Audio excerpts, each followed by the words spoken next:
Bom dia a todos, graça e paz. Como estão? Todos bem? Espero que todo mundo esteja em paz, todo mundo esteja bem. Estamos aqui dando início a mais uma aula de Escola Bíblica Dominical. E hoje vamos ver dois livros juntos, primeiro e segundo Samuel. E como a gente tem falado, né, pelo tempo que a gente tem de aula, aqui 1 hora só, não dá para a gente entrar com detalhes em nenhum dos livros, mas a gente vai dar um panorama, vai dar uma vista geral por cima para que a gente possa compreender melhor esses livros e um pouco mais da palavra de Deus. Mas já incentivo cada irmão, cada irmã, para que durante essa semana aí você possa tirar um tempinho aí do seu dia para ler esses dois livros com mais calma, meditar neles. Eu creio que Deus vai falar muito ao coração de você se você fizer isso, você tirar um tempinho para ler primeiro e segundo Samuel durante essa semana. Mas antes da gente começar a aula, eu queria que a gente tivesse um período de oração. Vamos orar, fecha teus olhos. Senhor, nosso Deus e Pai, nós te agradecemos, Senhor, pela tua graça, pela tua misericórdia, pelo teu amor. Te agradecemos que tu nos permites de estarmos aqui juntos, Senhor. Mais uma manhã para estudar a tua palavra, para crescer na tua graça e no teu conhecimento.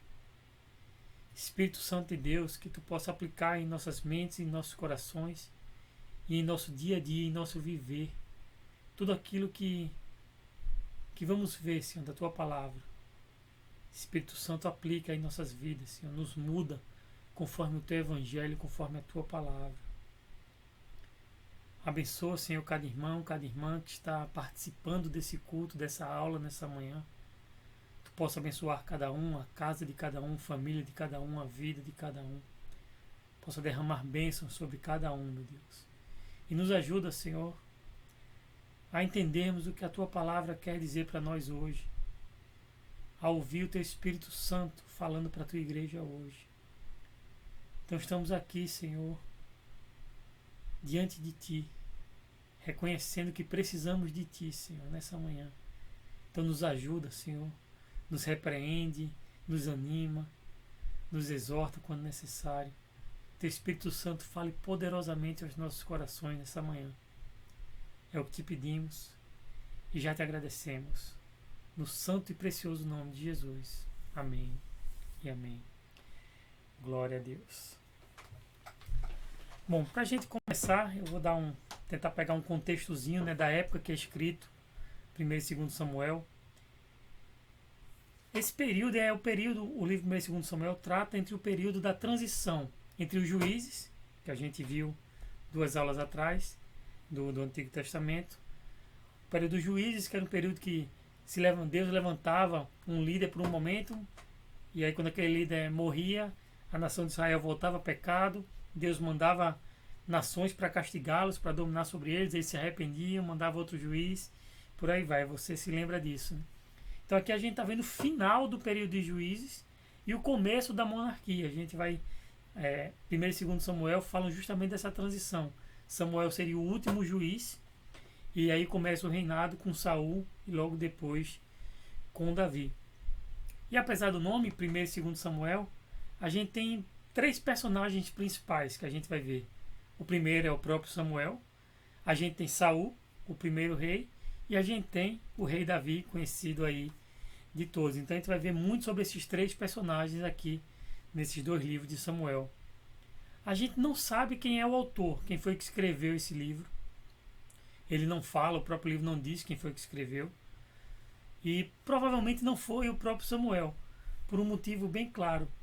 Samuel morre no final do primeiro livro de Samuel.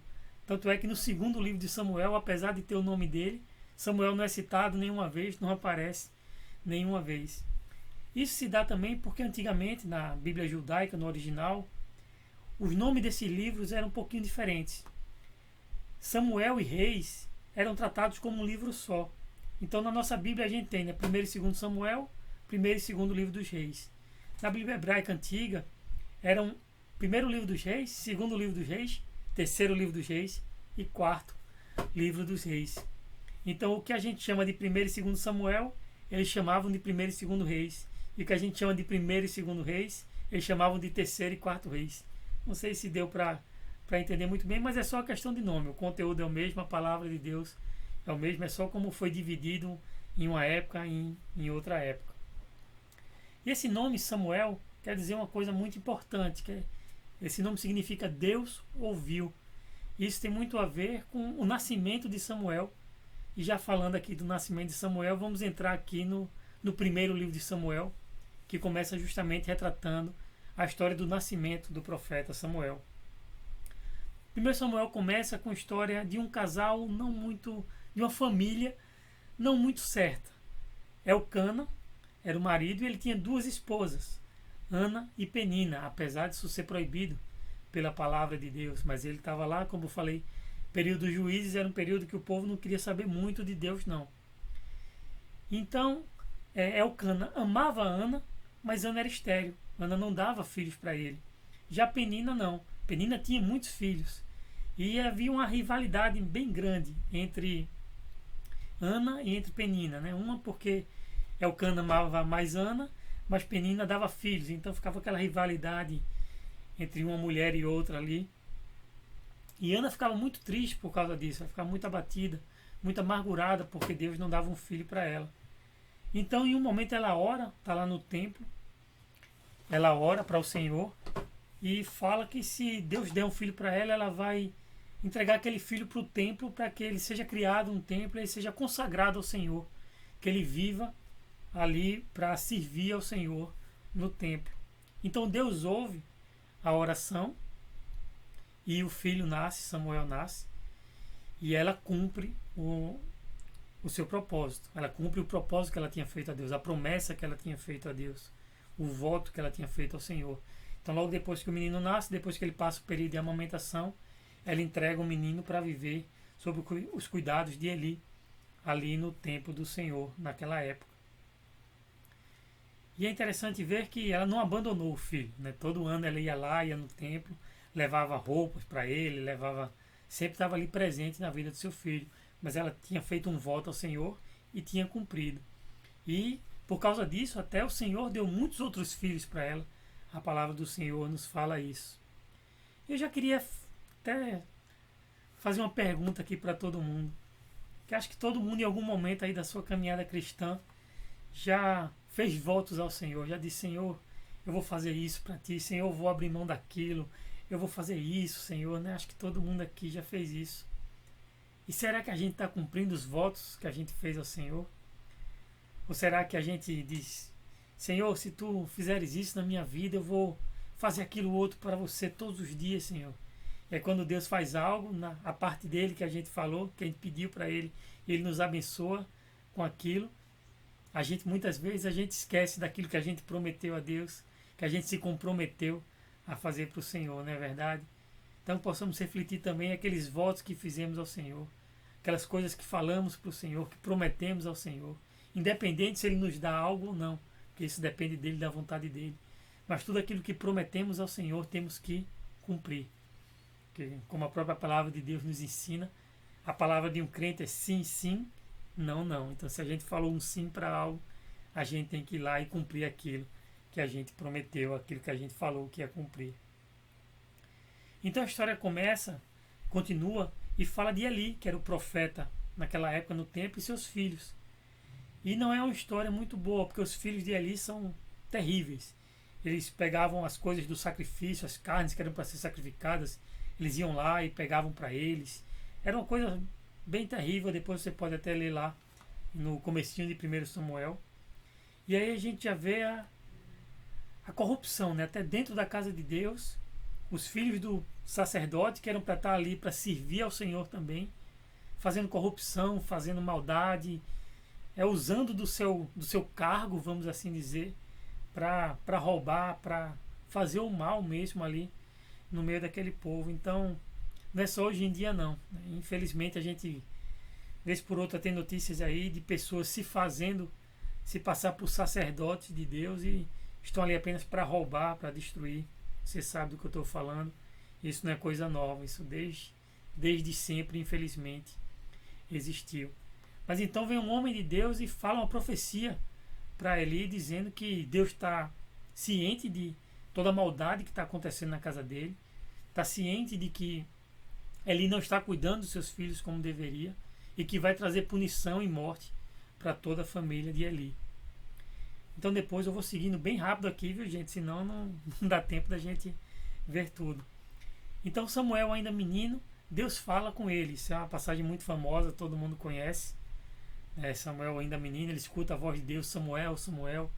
E ele acha que é Eli falando com ele. Ele corre lá da cama dele, vai lá, Eli, estou aqui, o que é que tu queres? E ele diz, não te chamei, vá dormir. De novo a voz do Senhor chama, Samuel, Samuel. E Samuel acorda de novo sem entender nada. Vai lá para Eli de novo, Eli, Samuel, não estou te chamando. Aí quando, depois de muito insistir, Eli fala para Samuel, Samuel, isso é Deus te chamando. Então quando tu ouvir a voz te chamando, Samuel, Samuel, tu diz, eis-me aqui, Senhor. E é o que acontece. Samuel está lá, dormindo de novo, e escuta a voz, Samuel, Samuel. E Deus fala pela primeira vez com Samuel. Ele fala, eis-me aqui, se apresenta diante do Senhor. E o Senhor começa então a usar Samuel como profeta. E logo nessa primeira noite ele fala uma palavra bem dura para Samuel. Ele fala que realmente Deus vai cumprir aquilo que tinha já falado sobre a família de Eli e seus filhos, que ia trazer punição, ia trazer morte. Samuel, até menino novo, né, criança ainda, fica meio assim de falar com Eli no outro dia, mas Eli fala para ele falar, e ele então fala tudo aquilo que o Senhor falou para Eli, que Deus realmente ia julgar Eli e toda a sua casa. Então, dos capítulos 4 até o 7, a gente vai ter a morte da família de Eli. Isso acontece porque Israel entra em guerra com os filisteus. Então a arca do Senhor, que é a presença, representava a presença do Senhor no meio deles, é tomada pelos filisteus. Então aquilo causa um alvoroço, e no meio dessa batalha os filhos de Eli morrem. E quando Eli fica sabendo que seus filhos morreram, ele já está velho, já está gordo, ele cai da cadeira que estava, bate a cabeça no chão e morre ali também naquele dia. A profecia do Senhor se cumprindo. Tem que lembrar sempre, né, que Deus julga, e quando estamos errados, quando as pessoas erram, Deus pune o pecado. E aqui a gente vê também Eli sendo punido porque ele não cuidou bem da sua família, não cuidou bem de seus filhos. Então isso já fica um alerta também para todos nós que somos pais, somos mães, avós. Temos que cuidar das nossas crianças, cuidar dos nossos filhos. Se saber que eles estão fazendo alguma maldade, temos que ir lá e repreender e não deixar para lá. Então, que isso também nos ensine a cuidarmos bem da nossa família. Então a arca de Deus é tomada e acontece isso tudo. E tem até um fato bem interessante, que quando uma das esposas de um dos filhos de Eli está grávida, e ela está tendo a criança justamente no momento que descobre que seu marido morreu. Então ela dá o nome do filho Icabode, que quer dizer foi-se a glória do Senhor, foi-se a glória de Israel, que representava justamente isso. A arca do Senhor, que é o que representava a presença de Deus ali no meio, tinha saído do povo. Então o Senhor, de certa forma, estava abandonando Israel por causa dos seus pecados, por causa de suas transgressões. Então, seguindo aqui no texto, a gente tem a arca da aliança. Os filisteus levam ela para o templo do Deus deles, para o templo de Dagon, para se vangloriar. Só que de Deus não se zomba. E quando eles vêm lá, a estátua do Deus deles cai. Acontece uma vez, acontece outra. Deus começa a castigar aquele povo com doenças, com tumores, com coisas terríveis. Então os filisteus tiram a arca da terra deles e devolvem a arca para Israel, porque o Senhor estava punindo eles por causa disso. Então depois a gente vê que Samuel lidera Israel em outra batalha com os filisteus, agora guiados por Deus, no momento que Deus fala. Eles vão lá e eles conseguem vencer a batalha. Tanto é aqui que, não sei se vocês já ouviram a palavra Ebenezer, que quer dizer até aqui nos ajudou o Senhor. É justamente nesse momento, depois de uma batalha, que Samuel coloca uma pedra de memorial para lembrar a todos ali de Israel que o Senhor é quem tinha ajudado eles, que o Senhor é quem estava lutando por eles. Então, de certa forma, começa a existir uma certa restauração. O Senhor está voltando ali. Só que, como sempre, o povo não é fácil, né? Então, o povo começa a querer um rei. O povo começa a querer mudanças. A gente tem que lembrar que até esse momento a nação de Israel estava sendo dirigida primeiro foi ali por Moisés, por Josué, e depois pelos juízes. que Samuel era o último. Então eram pessoas que eram levantadas por Deus para guiar ali o seu povo. Só que nesse capítulo 8 também tem um detalhe interessante, que começa a falar, que o texto fala que os filhos de Samuel também eram pecadores, também não eram gente muito boa não. E de certa forma os israelitas olham ali, vê que Samuel já está chegando em uma certa idade, olham para os filhos dele e vê que nenhum deles ali tem capacidade para governar Israel, não são pessoas justas. Então eles querem uma coisa, eles chamam Samuel e falam para Samuel que eles querem ser iguais aos outros povos. Eles não querem mais ter um juiz, não querem mais que Deus guie eles, mas eles querem ter um rei. Eles querem ter um rei como os outros povos. E isso é muito triste, meus irmãos, porque se você lembra, Israel é o povo escolhido de Deus.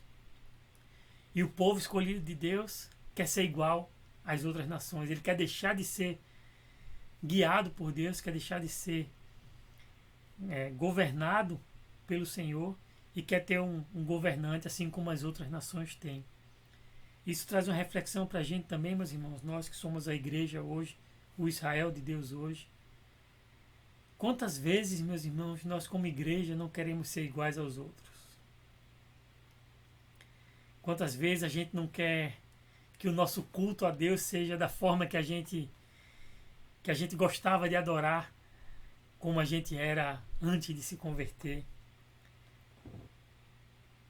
Como tanta coisa a gente quer trazer para dentro da igreja, tanta coisa do mundo a gente quer trazer para dentro da igreja, porque a gente quer ser como lá fora. A gente olha as pessoas ali acontecendo, fazendo isso, fazendo aquilo, e trazendo aquele movimento, e fazendo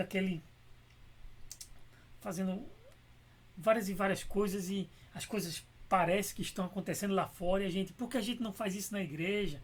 Daí quando o pastor não quer, você já fica com raiva do pastor. Esse pastor não sabe de nada, ele é muito antigo, ele não quer trazer essas novidades para dentro. A gente tem que tomar muito cuidado, meus irmãos, com o nosso coração, porque muitas vezes a gente age igualzinho ao povo de Israel.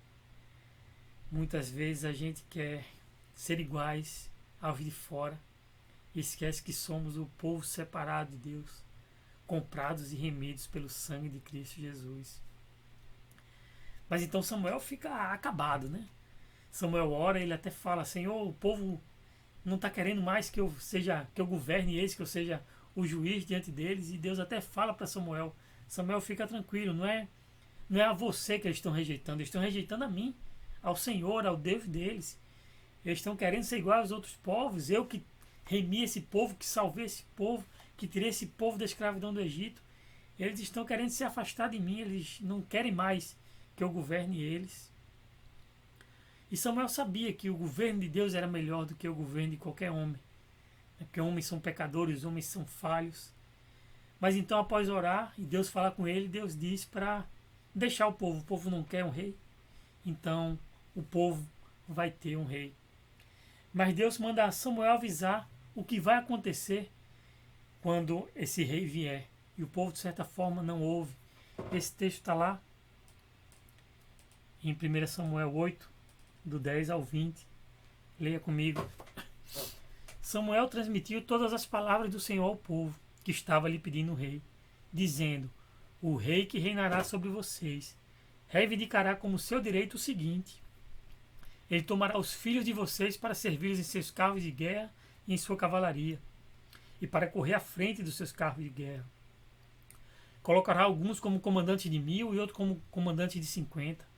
Ele os fará arar as terras dele, fazer a colheita e fabricar armas de guerra e equipamentos para os seus carros de guerra. Tomará as filhas de vocês para serem perfumistas, cozinheiras e padeiras. Tomará de vocês o melhor das plantações, das vinhas e dos olivais, e os dará aos criados dele. Tomará 1/10 dos cereais e da colheita das uvas, e os dará a seus oficiais e a seus criados. Também tomará de vocês para seu uso particular os servos e as servas, e o melhor do gado e dos jumentos.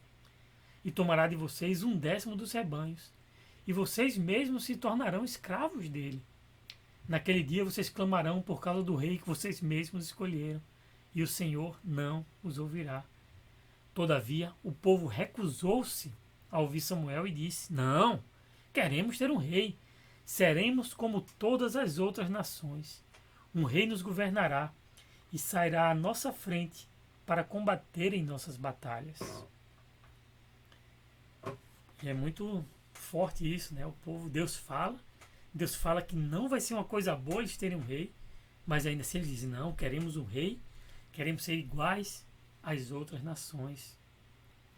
E Deus, de certa forma, pune o povo, dando o que o povo quer. E muitas vezes isso ainda acontece conosco hoje, né, meus irmãos? A gente pede uma coisa a Deus e, de certa forma, Deus fala conosco muitas vezes, de várias formas, dizendo, isso não é bom, isso não é para você. Mas a gente, nossa insistência, não, a gente quer, a gente quer, a gente quer. E muitas vezes Deus deixa a gente quebrar a cara, como se fala, e pagar o preço por nossas atitudes e por nossas escolhas erradas. Deus muitas vezes nos dá aquilo que pedimos, mas não é aquilo que precisamos, para que nós possamos aprender que realmente aquilo que é bom é o que vem do Senhor e não o que vem do nosso desejo, da nossa vontade. Mas o texto continua lá em Samuel 12, do 20 ao 25, que Deus, de certa forma, não vai deixar eles para todo sempre serem destruídos. Respondeu Samuel, não tenham medo, de fato, vocês fizeram todo esse mal. O povo tinha percebido, talvez não tivesse tomado a melhor opção. Contudo, não deixem de seguir o Senhor, mas sirvam o Senhor de todo o coração. Não se desviem para seguir ídolos inúteis que de nada valem nem podem livrá-los, pois são inúteis. Por causa de seu grande nome, o Senhor não os rejeitará, pois o Senhor teve prazer em torná-los o seu próprio povo. E longe de mim esteja a pecar contra o Senhor, deixando de orar por vocês. Também lhes ensinarei o caminho que é bom e direito. Somente temam o Senhor e sirvam-no fielmente de todo o coração, e considerem as grandes coisas que Ele tem feito por vocês. Todavia, se insistirem em fazer o mal, vocês e o seu rei serão destruídos. Como sempre, a gente vê a misericórdia de Deus, que mesmo o povo tomando a decisão errada, mesmo o povo conscientemente querendo se afastar de Deus, Deus diz, vocês são o meu povo, eu comprei vocês, eu tirei vocês da escravidão e não vou deixar que vocês sejam destruídos. E uma coisa muito importante aqui que Samuel fala, é que mesmo quando erramos, temos que fazer como ele falou aí no texto, temos que viver seguindo a vontade de Deus, temos que buscar a vontade de Deus, meus irmãos. Isso é muito importante nesses dias que temos vivido, porque muitas vezes a gente tem deixado a vontade de Deus, tem tanta coisa acontecendo, tanta coisa para se preocupar, tanta coisa para fazer, né? Às vezes a gente não consegue nem saber o que fazer no tempo certo, mas que a gente possa deixar, meus irmãos, as distrações de lado e buscar seguir o caminho do Senhor, não seguir ídolos, como diz o texto, não nada valem, não buscar apenas distrações nesse período de isolamento, muito pelo contrário, que a gente possa buscar ao Senhor, que a gente possa viver seguindo a vontade do Senhor, que a gente possa orar mais, que a gente possa ler mais a palavra do Senhor. Porque será que realmente temos lido a Bíblia? Né? Será que temos buscado orar ao Senhor? Será que realmente temos dado valor a essas coisas, esses meios de graça que o Senhor nos concede, a oração, a sua palavra? Que a gente possa, meus irmãos, nos arrepender dos nossos pecados e buscar viver segundo o Senhor quer, segundo a vontade dEle, que a gente não se distraia, não busque coisas que não vale a pena gastar o nosso tempo, mas que nesses dias maus, que a gente se achegue cada vez mais aos pés do nosso Senhor. Então o texto continua falando de Saul, que Saul não era segundo o coração de Deus, Saul era um homem, era o rei segundo o coração do povo. O povo queria um rei, então é escolhido Saul para ser o rei. Saul até tenta se esconder quando vão lá coroá-lo como rei de Israel. Ele não era muito corajoso. E o que Saul tinha de mais? Nada, ele tinha uma boa aparência. Ele era fisicamente de um porte atlético, era bonito, era alto, era forte. Então o povo olhou para ele e disse, não, esse aí tem que ser o nosso rei, um cara forte, vai nos guiar nas batalhas. E Samuel então coloca Saul como rei, unge ali Saul como rei. Mas ele fala o seguinte, também logo após a unção. Samuel expôs ao povo as leis do reino. Ele as escreveu num livro e o pôs perante o Senhor. Depois disso, Samuel mandou o povo de volta para suas casas. Samuel faz questão de lembrar a eles a palavra do Senhor, de dizer tudo aquilo, de deixar escrito tudo aquilo que o Senhor tinha falado através de Samuel, para que ninguém depois tivesse a desculpa de dizer, eu não sabia. Está tudo escrito ali, todo mundo sabia, Samuel falou para todos e escreveu para que todos pudessem saber tudo aquilo que o Senhor tinha falado. Isso eu quero falar novamente para nós hoje da palavra do Senhor. Que nós temos a palavra do Senhor escrita, todo mundo aí tem a sua Bíblia em casa. Hoje em dia, Bíblia no celular, Bíblia na internet, no tablet. Onde a gente olhar, tem uma Bíblia, pela graça de Deus, glória a Deus por isso, que a gente pode ter acesso à palavra dele a qualquer momento, hoje em dia. Mas será que estamos lendo a palavra de Deus? Será que estamos conhecendo a vontade de Deus? Porque tudo que está escrito na palavra de Deus, meus irmãos, está ali para que nós aprendemos, para que nós possamos aprender, que nós possamos viver tudo aquilo. E no grande dia, no dia do julgamento, nenhum de nós vai poder dizer, Senhor, eu não sabia disso. Porque Ele deixou escrito, Ele deixou revelado para nós a sua vontade. Então que nós, como povo de Deus, como Igreja Santa de Cristo, possamos tomar isso como uma prioridade em nossas vidas, conhecer mais a palavra de Deus, buscar conhecer mais a palavra de Deus, amar a palavra de Deus, ler a palavra de Deus, para então viver tudo aquilo que a palavra de Deus nos ensina. Então, correndo aqui, no capítulo 15, a gente começa a ver até o capítulo 15, a gente vai vendo várias vitórias de Saul. Saul começa a ter grandes batalhas e grandes vitórias nessas batalhas. Só que isso, de certa forma, vai trazendo uma certa soberba a Saul. E ele começa, depois de muitas vitórias, a desobedecer a Deus. Ele constrói, em um certo momento, um monumento a si mesmo, para que todos vejam como ele é um bom comandante, um bom rei. Ao invés de dar toda a honra ao Senhor, ele queria a glória para si. E tem um episódio muito importante que Deus manda eles irem para uma guerra e diz para não deixarem nada, que é para destruir tudo, todos os animais, as pessoas, nenhum bem é para trazer, é para destruir tudo.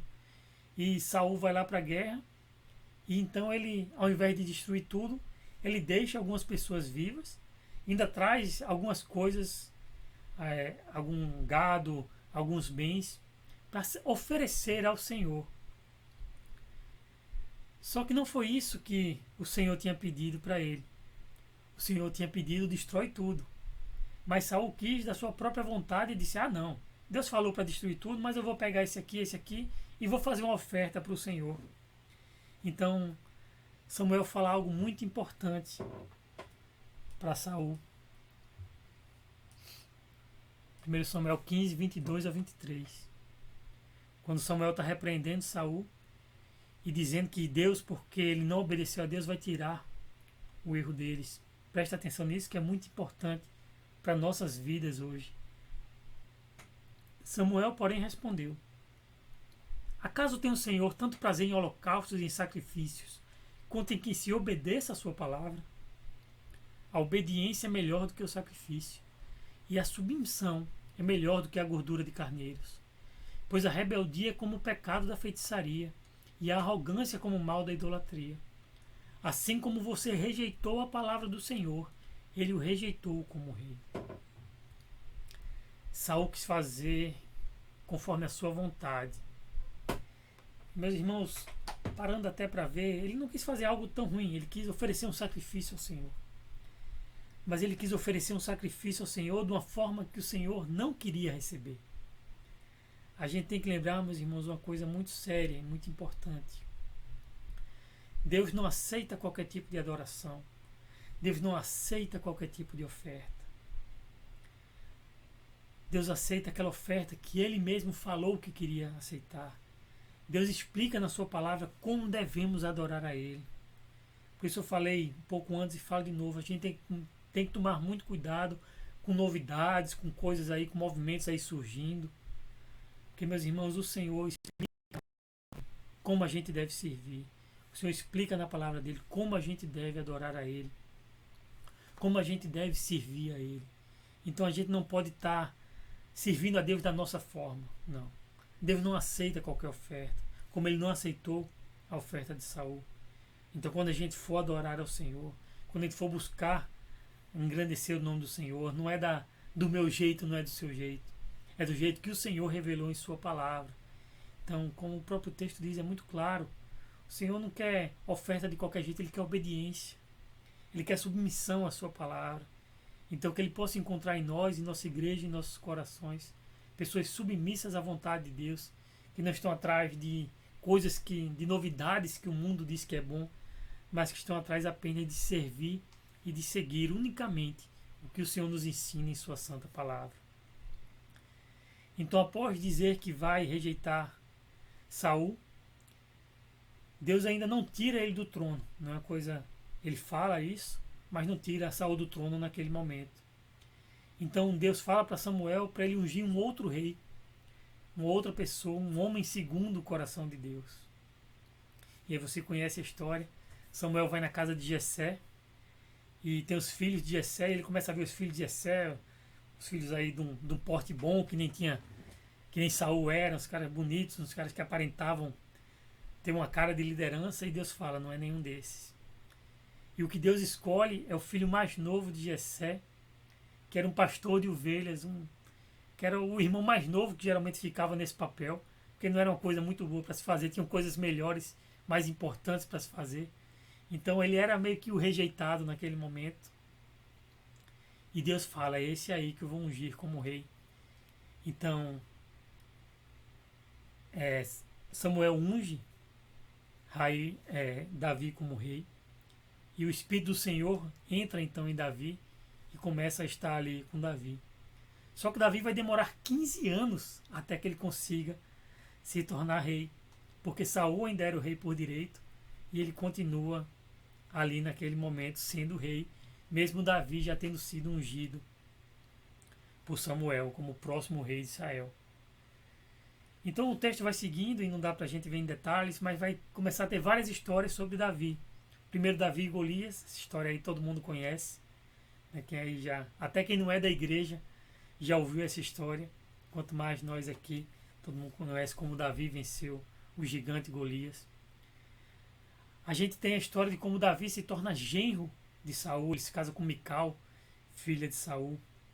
A gente tem a história de Jonatas e Davi, que Jonatas era um dos filhos de Saul, e Jonatas e Davi têm uma amizade muito grande, eles começam a ter realmente uma amizade como irmãos. Então Davi começa a comandar o exército de Saul, e aí começa a acontecer um problema. Saul começa a ter inveja de Davi, porque Davi ia à frente do exército e começava a ganhar todas as batalhas. O Senhor estava com Davi, não era Davi que ganhava.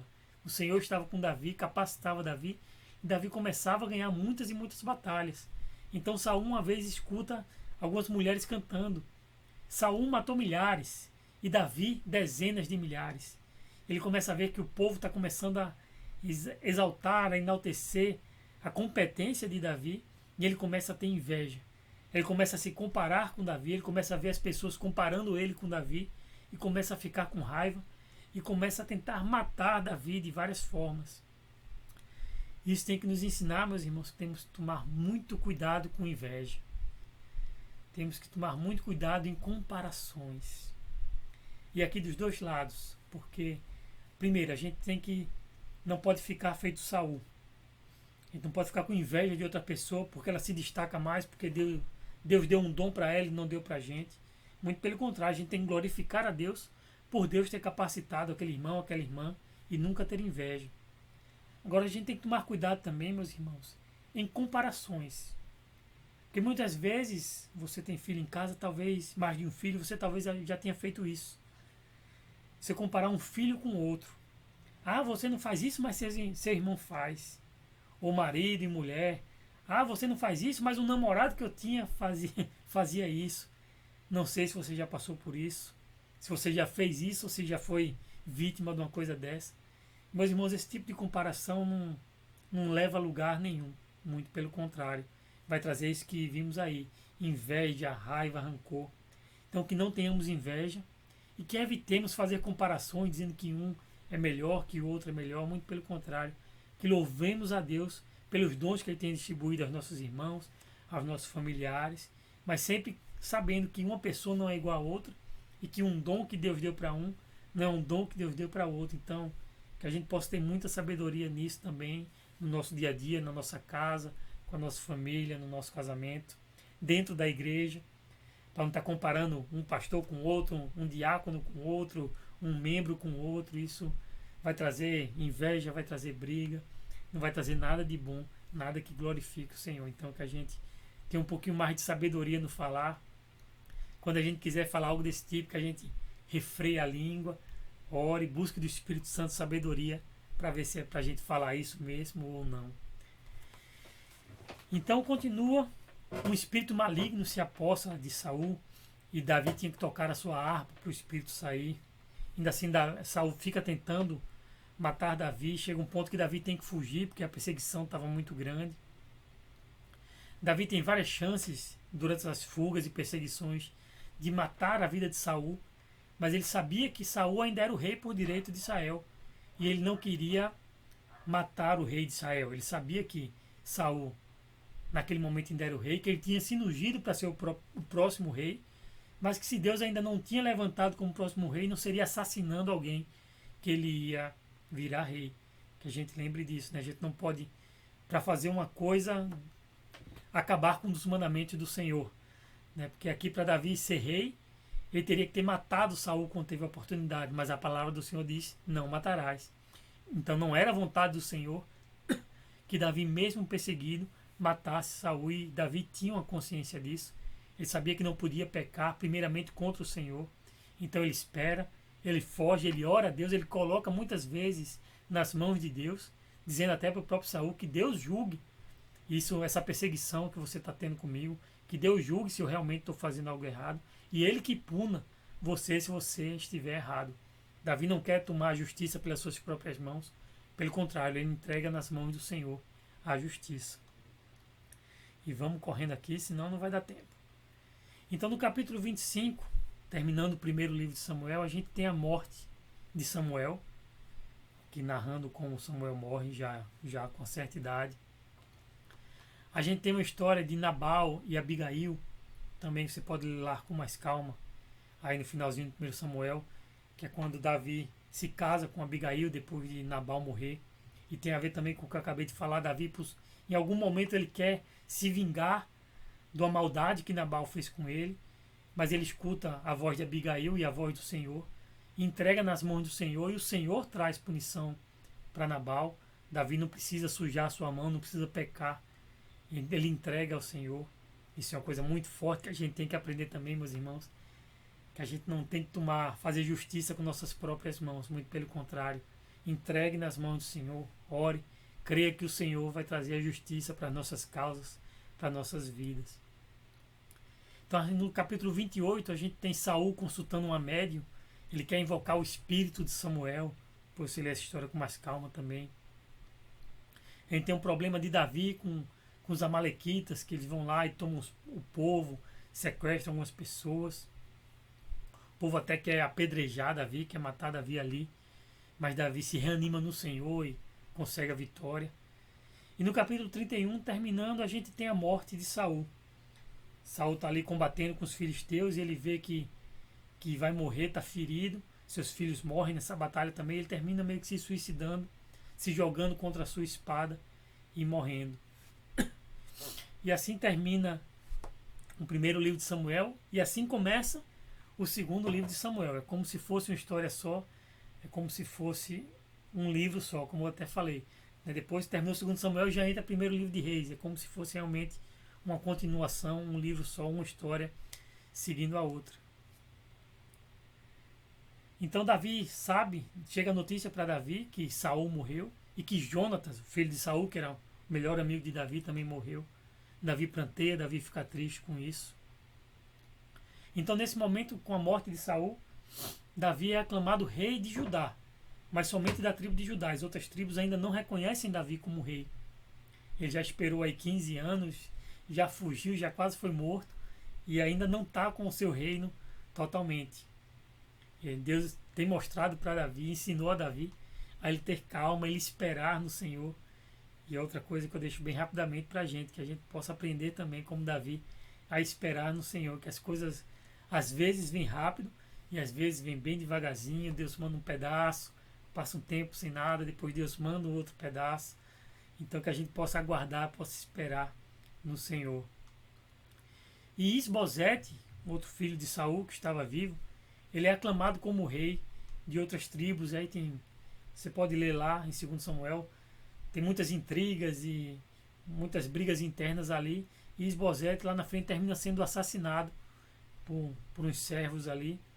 Então no capítulo 5, todas as tribos, agora sem nenhum parente de Saul como rei, todas as tribos se juntam e aclamam Davi como rei de todo Israel. E Davi então reina por 30 anos ali sobre todo Israel, e já tinha reinado mais um bom tempo apenas sobre a tribo de Judá. Então no capítulo 6, Davi traz a arca novamente para Jerusalém. A arca desde lá atrás tinha saído de Jerusalém, os filisteus tinham mandado ela de volta, como eu falei, mas ela não tinha ido para Jerusalém, tinha ficado lá na casa de Obed-Edom, todo um processo lá, depois você lê com calma também, que não dá para a gente entrar em detalhes aqui. Então Davi tenta uma vez trazer a arca para Jerusalém, só que lembrando sempre, como a gente tem falado, lá atrás em Moisés, na lei de Moisés, Deus tinha dito como se deveria transportar a arca. Não era qualquer pessoa que podia tocar a arca, não era de qualquer jeito que se podia levar a arca. Só que Davi não segue isso, leva meio que de qualquer jeito, e tem até um fato famoso com Uzá, que a arca está sendo levada por alguns bois, os bois tropeçam, a arca vai cair, e Uzá, até com uma boa intenção, tenta segurar a arca. Mas Deus tinha falado que ninguém podia tocar na arca. Então Deus fulmina Uzá ali naquele momento. E aí eu relembro o que eu já falei. Não devemos adorar o Senhor como queremos. Temos que adorar o Senhor como Ele mesmo ordena que nós adoremos a Ele. Não é nossa boa intenção que vai fazer nossa adoração ser boa ao Senhor. Muito pelo contrário. É nossa submissão ao Senhor, à lei dEle, que vai fazer que nossa adoração seja favorável a Ele. Então, depois de tudo mais, Davi traz a arca depois de uma certa forma, da forma correta, na verdade. Na segunda vez ele faz da forma correta e leva a arca para Jerusalém. É motivo de grande festa, ele se alegra, tem até um fato famoso, talvez você conheça, que ele entra em Jerusalém dançando de alegria, e Mical, que era filha de Saul, esposa dele, vê aquilo e não gosta, e até há um problema com Mical depois disso, e Davi, ela não tem filhos por causa disso. Como eu estou falando, não dá para a gente ver nada com detalhes aqui, o tempo está passando.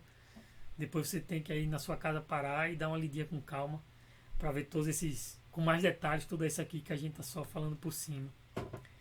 Então chega o capítulo 7. E o capítulo 7 talvez seja a chave, o capítulo mais importante para a gente entender esses livros de Samuel, de Reis, e de certa forma para entender até toda a Bíblia. Porque é nesse capítulo que Deus faz uma aliança com a família de Davi. Diz que sempre vai ter um rei assentado no trono da casa de Davi.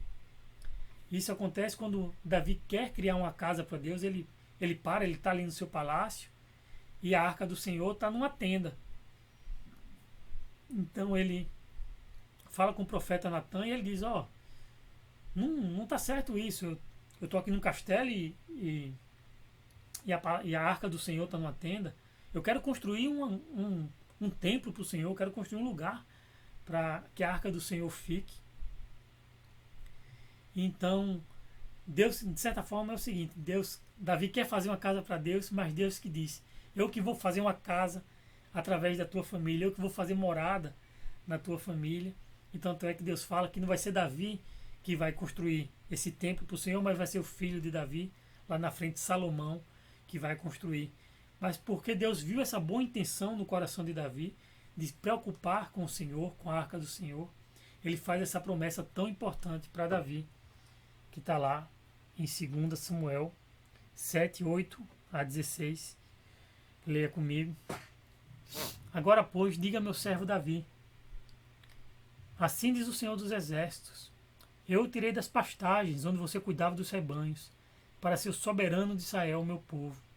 Sempre estive com você por onde você andou, e eliminei todos os seus inimigos. Agora eu farei tão famoso quanto os homens mais importantes da terra, e providenciarei um lugar para Israel, o meu povo, e os plantarei lá, para que tenham o seu próprio lar, e não mais sejam incomodados. Povos ímpios não mais o oprimirão, como fizeram no início, e têm feito desde a época em que nomeei juízes sobre Israel, meu povo. Também subjugarei todos os seus inimigos. Saiba também que eu, o Senhor, lhe estabelecerei uma dinastia. Quando a sua vida chegar ao fim, você descansar com seus antepassados, escolherei um dos seus filhos para sucedê-lo, um fruto do seu próprio corpo, e eu estabelecerei o reino dele. Será ele quem construirá um templo em honra ao meu nome, e eu firmarei o trono dele para sempre. Eu serei seu pai, e ele será meu filho. Quando ele cometer algum erro, eu o punirei com o castigo dos homens, com açoites aplicados por homens. Mas nunca retirarei dele o meu amor, como retirei de Saul, a quem tirei do seu caminho. Quanto a você, sua dinastia e seu reino permanecerão para sempre diante de mim. O seu trono será estabelecido para sempre. E aqui você sabe que apesar de Deus ter prometido para Davi, aparentemente isso não foi cumprido, né? Você vai vendo lá a história, chega uma hora que Israel para de ter reis.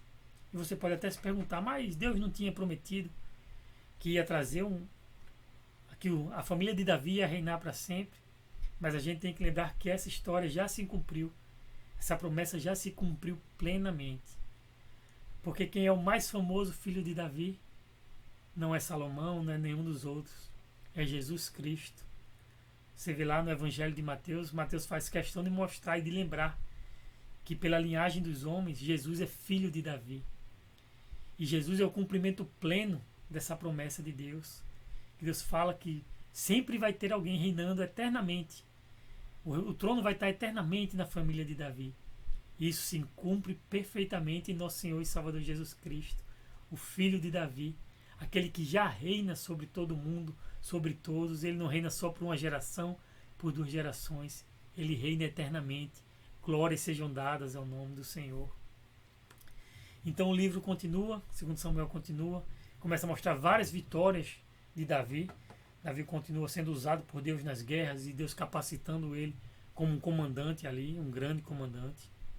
No capítulo 9 a gente vê Davi se lembrando de uma promessa que fez para Jonatas, seu amigo, de que ia cuidar da família de Jonatas caso acontecesse algo a Jonatas.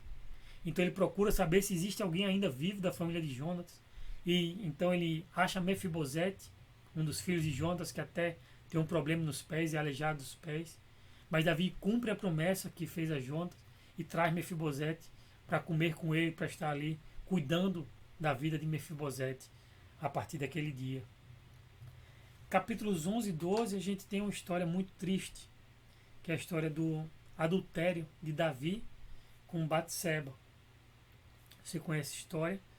Davi estava lá no seu castelo, olhando pela janela, então ele vê na casa ali perto Batseba, que era mulher de Urias, Eteu, um soldado, um dos grandes de Davi, que estava em guerra.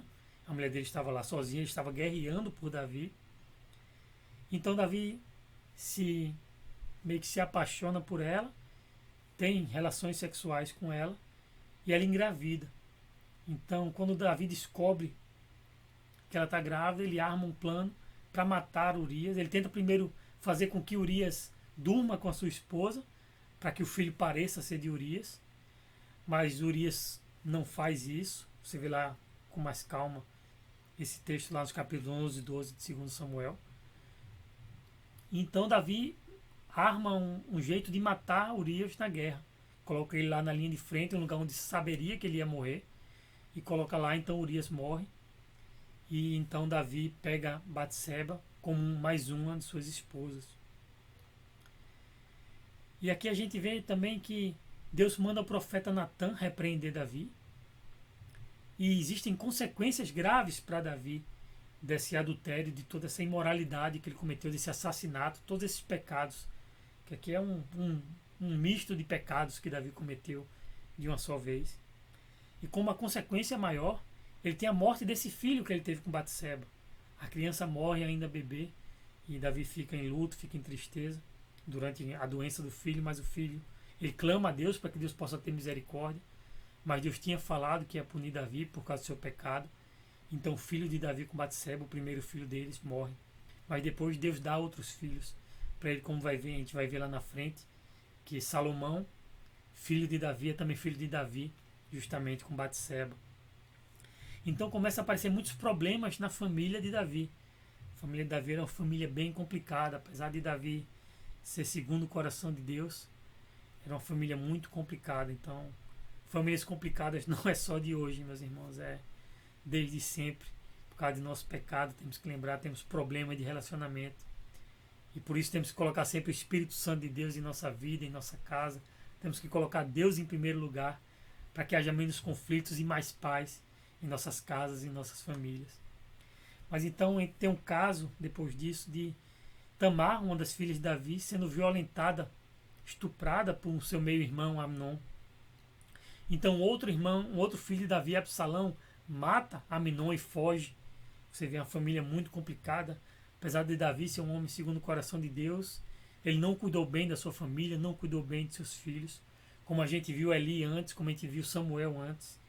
Acho que uma das coisas que fica muito à vista quando a gente lê 1 e 2 Samuel é justamente isso. O cuidado que a gente tem que ter com nossos filhos, com nossa família. Não deixar nossas famílias aí viverem de qualquer jeito, mas pelo contrário, tentar trazer todos para viver conforme os ensinamentos do Senhor, educá-los nos caminhos do Senhor e confiar que o Senhor vai cuidar deles, vai direcionar e vai salvar eles. Então, depois de todos esses problemas, Absalão, depois de matar o seu irmão por vingança, pelo estupro da irmã, ele foge por 3 anos e depois ele volta. Tem toda uma história acontecendo aí também, você tem que ler com mais calma aí, como eu falei. Só que depois de voltar, ele tenta roubar o reino de seu pai. Ele arma algumas coisas para tomar o poder ali de Israel e ele consegue por um certo tempo. Davi tem novamente fugir, Davi foge. Absalão começa a reinar por um tempo. Só que depois de muitos problemas, Absalão é morto numa batalha e Davi então volta. No capítulo 23 a gente vai vendo as últimas palavras de Davi antes dele morrer. E a gente vê uma lista dos valentes de Davi. É interessante duas coisas. Uma, que Urias, o Heteu, que Davi mandou matar, que Davi tomou a sua mulher, era um dos valentes de Davi. Ele não era um soldado qualquer, ele era daqueles mais próximos, daqueles que tinham mais honra no exército de Davi. E mesmo assim Davi, pela sua concupiscência dos olhos, pela sua maldade, pelo seu pecado, matou uma pessoa que era importante para ele, para tomar a esposa dele. Mas outra coisa que é muito importante a gente entender quando a gente vê essa lista de valentes de Davi, é que a gente vê que Davi venceu muitas batalhas, mas ele não venceu só. Ele tinha pessoas com ele, tinha pessoas ao redor dele, tinha pessoas lutando com ele e lutando por ele. Isso é muito importante, meus irmãos, porque a gente tem que lembrar de uma coisa. Nós não podemos viver só. Nós, como igreja, temos que batalhar uns com os outros. Temos que ter pessoas ao nosso redor para estar lutando com a gente em nossas batalhas e em nossas dificuldades. A gente tem que estar com irmãos que orem conosco, que a gente possa orar por eles. Irmãos que nos ajudem nas nossas dificuldades. Pessoas que a gente possa ajudar nas dificuldades deles. A gente não ganha nenhuma batalha sozinho, mas primeiro é o Senhor que vai à frente. E segundo, temos que estar unidos como igreja, como um só corpo, como uma só família, cuidando uns dos outros, nos preocupando uns com os outros, lutando uns com os outros, ajudando sempre que possível uns com os outros. Temos que lembrar do mandamento que o Senhor Jesus nos deu. Novo mandamento vos dou, que vos ameis uns aos outros, assim como eu vos amei. Essa passagem aqui, segundo Samuel, nos ensina isso, nos lembra disso.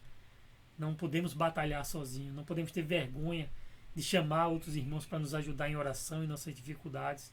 Muito pelo contrário, temos que amar fazer isso, tem que ser uma coisa natural de nossas vidas fazer isso, buscar uns aos outros, para nos ajudarmos mutuamente, como a própria palavra do Senhor nos ensina e nos fala para falarmos. Então, no capítulo 24, terminando aqui, segundo o livro de Samuel, a gente tem a questão do censo. O que foi que aconteceu aqui? Davi estava se sentindo poderoso, achando que estava conseguindo vencer muitas batalhas, e a soberba subiu um pouquinho para ele. Então ele fala para fazer um censo, para contar quantos soldados tem ali em Israel, quantas pessoas terem ali Israel para ver o tamanho do seu exército. Só que isso era uma coisa proibida pela lei de Deus. O Senhor não permitia que se fizesse isso, porque tinha que confiar no Senhor, não no número de quantas pessoas tinha no seu exército. Só que Davi manda fazer isso, ele é alertado para não fazer, mas ele ainda assim faz. Depois ele cai em si e vê que fez errado, que pecou contra o Senhor. Só que por ter pecado ele vai ser punido por Deus. E o profeta vai lá, fala com ele e fala para ele escolher entre 3 castigos. E ele escolhe não cair na mão de inimigos, mas que o Senhor mesmo que puna. Então Deus manda uma praga que começa a matar muitos ali. E para parar essa praga, Davi, ele vai oferecer um holocausto ali onde está o anjo do Senhor, para que pare toda aquela praga. E aqui acontece uma coisa muito importante, vou até botar esse texto aqui para a gente ler. Ele vai lá na terra de Araúna, na terra do dono ali da terra onde o anjo do Senhor estava, e ele vai oferecer ali o sacrifício. Só que quando ele chega lá, o dono lá da terra diz: meu rei, pode pegar tudo que tiver aqui, pega o boi, pega a madeira, faz o holocausto, oferece ao Senhor tudo de graça, não precisamos pagar nada. Mas Davi fala: não vou fazer isso não. Diga o preço, que eu vou pagar o preço. Vamos ler esse texto. Está em 2 Samuel 24, 18 a 25. Naquele mesmo dia, Gade foi dizer a Davi: vai e edifique um altar ao Senhor na eira de Araúna, no Jebuseu. Davi foi para lá em obediência à ordem que Gade tinha dado em nome do Senhor. Quando Araúna viu o rei e seus soldados vindo ao encontro dele, saiu e prostrou-se perante o rei, rosto em terra, e disse: porque o meu senhor e rei veio ao seu servo. Respondeu Davi: para comprar sua eira e edificar nela um altar ao Senhor, para que cesse a praga no meio do povo. Araúna disse a Davi: o meu senhor e rei pode ficar com o que desejar e oferecê-lo em sacrifício. Aqui estão os bois para o holocausto, e o debulhador e o jugo dos bois para a lenha. Ó rei, eu dou tudo isso para ti. E acrescentou: que o Senhor, o teu Deus, aceite a tua oferta. Mas o rei respondeu a Araúna: não, faço questão de pagar o preço justo. Não oferecerei ao Senhor, o meu Deus, holocaustos que não me custem nada. E comprou a eira e os bois por 50 peças de prata. Davi edificou ali um altar ao Senhor e ofereceu holocaustos e sacrifícios de comunhão. Então o Senhor aceitou as súplicas em favor da terra e terminou a praga que destruía Israel. Sempre que eu leio esse texto, eu acho isso muito forte. Fala muito ao meu coração. Não oferecerei ao Senhor sacrifícios que não me custem nada. Muitas vezes a gente quer dar ao Senhor apenas o que sobra, quer dar ao Senhor apenas algo que, seja financeiramente, seja no nosso tempo, no nosso serviço a Deus. A gente quer fazer apenas quando sobra um tempinho. A gente dá aquela oferta só quando sobra um dinheirinho. A gente quer servir em algum ministério apenas quando sobra um tempo. As coisas do Senhor não são prioridades. A gente faz muitas vezes como se fosse uma sobra, né? O que sobrar aqui, o que não me custar nada, aí eu dou para o Senhor. Mas Davi fala algo e nos ensina algo muito importante, meus irmãos. Deus merece o nosso melhor. E se tivermos que nos sacrificar para dar o melhor para Deus, que possamos nos sacrificar para dar o melhor a Deus. Que a nossa melhor oferta seja para o Senhor. E oferta de tempo, oferta da nossa vida, nossa oferta espiritual, oferta financeira, de tudo, meus irmãos. Todas as áreas de nossas vidas. Temos que oferecer ao Senhor como sacrifício. E muitas vezes vai ser realmente isso, um sacrifício. Às vezes vai ser difícil. Às vezes a gente vai ter que abrir mão de alguma outra coisa que a gente queria fazer para estar servindo ao Senhor, para estar engrandecendo o nome do Senhor. Temos que lembrar, meus irmãos, estamos aqui não para passar férias. Estamos aqui para glorificar o nome do Senhor. Então que possamos oferecer o nosso melhor ao Senhor, mesmo que isso nos custe muito. Mas que para o Senhor, meus irmãos, vale tudo. Vale toda a nossa força, vale tudo que a gente puder dar. E vale tudo nesse sentido. Tudo que a gente puder dar ao Senhor, a gente tem que dar. A gente tem que lembrar que o Senhor tem que estar em primeiro lugar. Então, toda a nossa força, todo o nosso louvor, toda a nossa adoração, tudo tem que ser dado ao Senhor. Porque Ele é tudo em nossas vidas. E para Ele tem que ser dado tudo. porque ele é o único que é digno de toda honra, de toda glória e de todo louvor. Então aqui termina o segundo livro de Samuel. Como eu falei já antes, os livros de 1º e 2º Reis vão continuar essa história. Vai falar da morte de Davi e o reinado começando por Salomão, e aí vai. Você pode ver também que o livro das Crônicas tem muitas passagens paralelas. Quando a gente for estudar o livro de Crônicas, a gente vai falar um pouco sobre isso. Mas se você quiser aprender mais de Davi, você pode ir lá para Crônicas também, que você vai ver mais coisas falando aí do rei Davi. E para a gente terminar, tá chegando a hora aqui, correr. A gente vê que a história de 1º e 2º Samuel ensina algo muito importante. Ensina que quando as pessoas deixam Deus de lado, quando as pessoas querem que não mais Deus governe a vida deles, mas querem eles próprios governar as suas vidas, querem que outros homens governem as suas vidas, isso não dá certo, meus irmãos.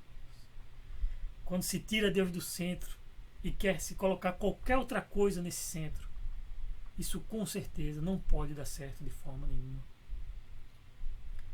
A gente viu aqui o povo de Israel, que era liderado por Deus, querendo ser igual às outras nações.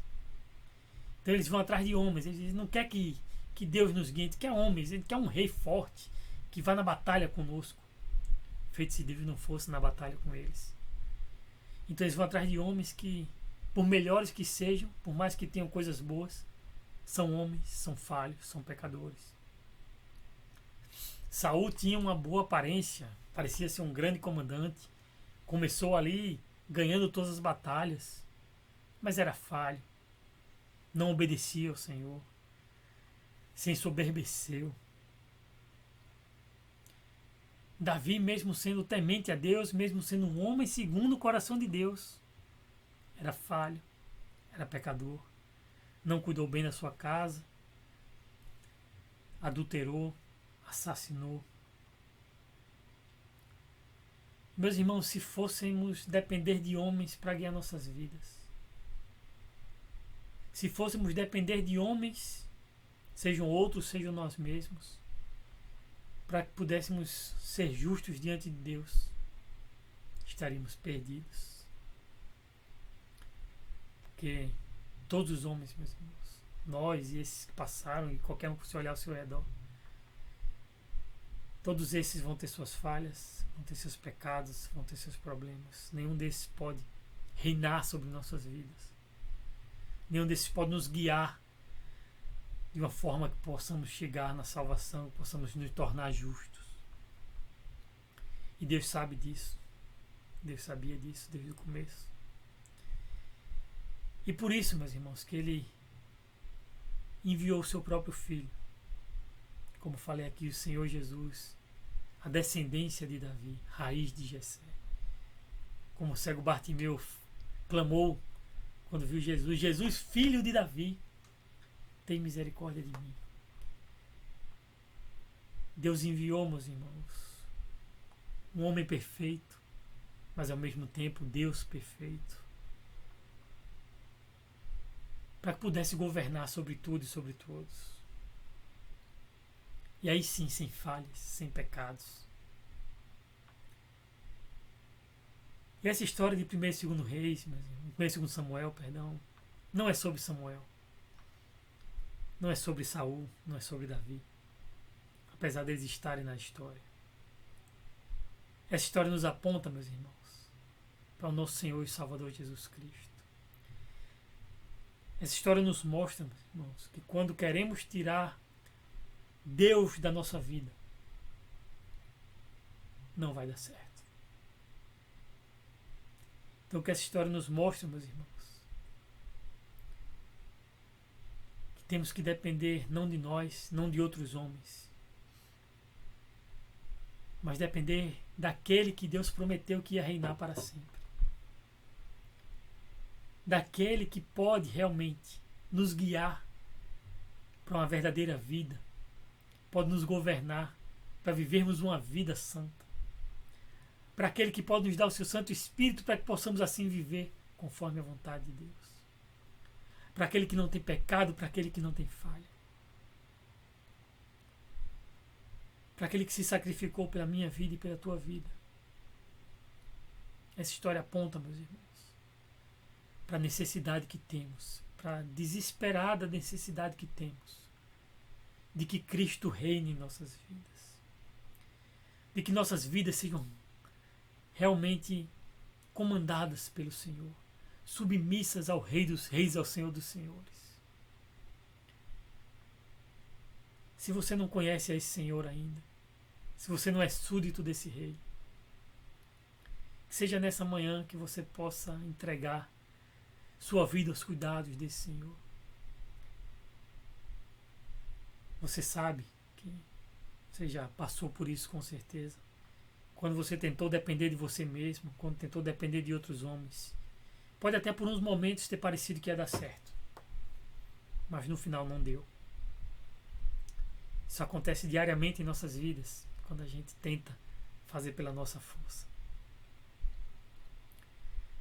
Mas se você nessa manhã você se arrepender dos seus pecados e confessar com sua boca que Jesus Cristo é o Rei de sua vida, se você deixar que Ele faça morada no seu coração, que o Espírito Santo de Deus entre e habite em você,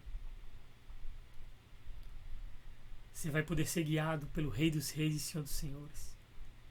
Aquele que é totalmente justo, que é totalmente santo. E sua vida vai mudar completamente, porque você não vai ser mais o mesmo. A Bíblia fala que quando entregamos nossa vida a Cristo, quando recebemos como Senhor e Salvador de nossas almas, nós viramos uma nova criatura em Cristo Jesus. E é isso que eu desejo nessa manhã para você, que ainda não entregou sua vida a Cristo, que seja nessa manhã que Deus lhe transforme em novas criaturas pelo sangue regenerador de Cristo Jesus. E para aqueles que já conhecem a Cristo, que possamos resistir à tentação de ser como Israel foi, de querer sermos guiados não pela palavra de Deus, resistir à tentação de não queremos sermos guiados e obedecer ao Senhor Jesus Cristo, mas que possamos não querer ser guiados como muitas vezes somos tentados a fazer, meus irmãos, guiados pelo mundo, pelo que o mundo fala, por o que aquele político falou, aquele médico falou, aquele filósofo falou, aquele cientista falou. Quantas e quantas vezes não queremos ser guiados por esses homens? E deixamos de lado o que a palavra de Deus diz para seguir aquilo que eles falam, e o que grande parte das vezes é totalmente contrário ao que a palavra de Deus fala. Que Deus nos tire a tentação de quando formos adorar a Deus, de queremos adorar a Deus conforme a nossa vontade, como achamos que Deus quer ser adorado assim. Não, meus irmãos. O texto foi muito claro. Não podemos adorar a Deus de qualquer jeito. Deus não aceita qualquer oferta. Deus não aceita qualquer adoração. Temos que adorar a Deus conforme Ele se revela em Sua própria palavra, como Ele nos ensina a adorá-lo. E, meus irmãos, não tem atalho para isso. Temos que buscar a palavra de Deus. Temos que meditar na palavra de Deus de dia e de noite. Temos que orar ao Espírito Santo todos os dias para que Ele use essa palavra para nos transformar, para mudar nossa mente, o nosso coração, o nosso viver. Temos que gastar tempo em oração. Temos que gastar tempo em busca de Deus pela palavra, em oração, meus irmãos, em comunhão com a igreja. Não querendo novidades, mas querendo aquilo que está lá na palavra de Deus. Que Deus nos livre dessa tentação, meus irmãos, de querer que nós mesmos reinemos em nossas vidas e não Ele. Que a gente tem que lembrar, meus irmãos, que a liderança de Samuel ali passou. O reinado de Saul passou. O reinado de Davi passou. Mas o reinado de Jesus Cristo durará para todo sempre. Então possamos nos render ao Rei Jesus, nos submeter a Ele e nos alegrar nessa graça maravilhosa que Ele concede a nós. Que a palavra de Deus possa ter falado ao seu coração nessa manhã. E que o amor de Deus, a graça do nosso Senhor e Salvador Jesus Cristo e as doces consolações do Espírito Santo de Deus seja com a tua vida e com toda a igreja de Cristo espalhada por todo o mundo, desde agora e para todo sempre. Amém. Fica na paz, tenha um bom dia. Fica na paz com o Senhor.